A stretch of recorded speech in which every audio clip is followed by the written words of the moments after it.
செவி. செல்வத்துள் செல்வம் செவிச்செல்வம் அச்செல்வம் செல்வத்துள் எல்லாம் தலை.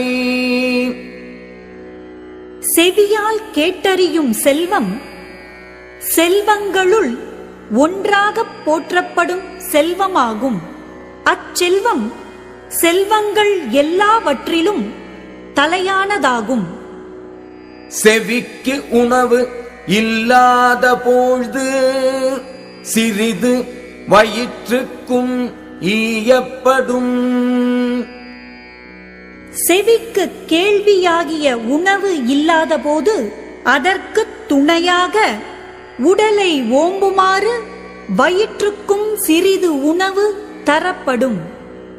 செவி உணவின் கேள்வி உடையார் அவி உணவின் ஆன்றாரோடு ஒப்பர் நிலத்து. செவியுணவாகிய கேள்வி உடையவர் நிலத்தில் வாழ்கின்றவரே ஆயினும் அவி உணவைக் கொள்ளும் தேவரோடு ஒப்பாவர்.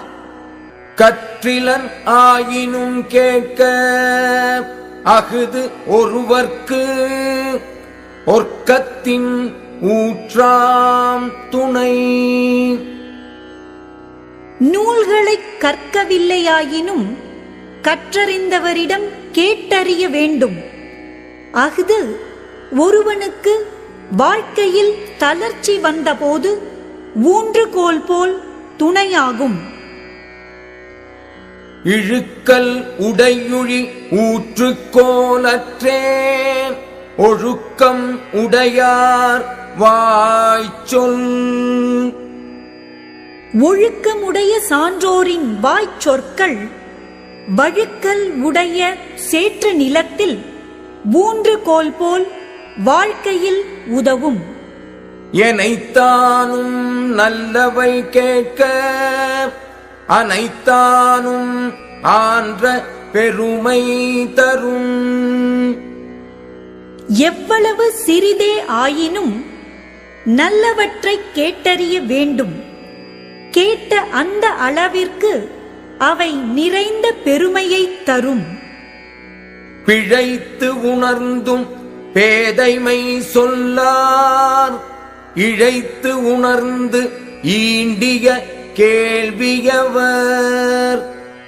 நுட்பமாக உணர்ந்து நிறைந்த கேள்வி அறிவை உடையவர் ஒரு கால் பொருள்களை தவறாக உணர்ந்திருந்தாலும் பேதைமையானவற்றை சொல்லார். கேட்பினும் கேளாத்தகையவே கேள்வியால் தோற்கப்படாத செவி. கேள்வி அறிவால் துளைக்கப்படாத செவிகள் இயற்கையான துளைகள் கொண்டு ஓசையை கேட்டறிந்தாலும் கேளாத செவிட்டுத் தன்மை உடையனவே.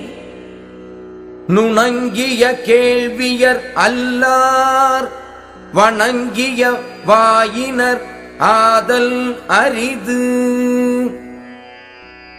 நுட்பமான பொருள்களை கேட்டறிந்தவர் அல்லாத மற்றவர் வணக்கமான சொற்களை பேசும் வாயினை உடையவராக முடியாது.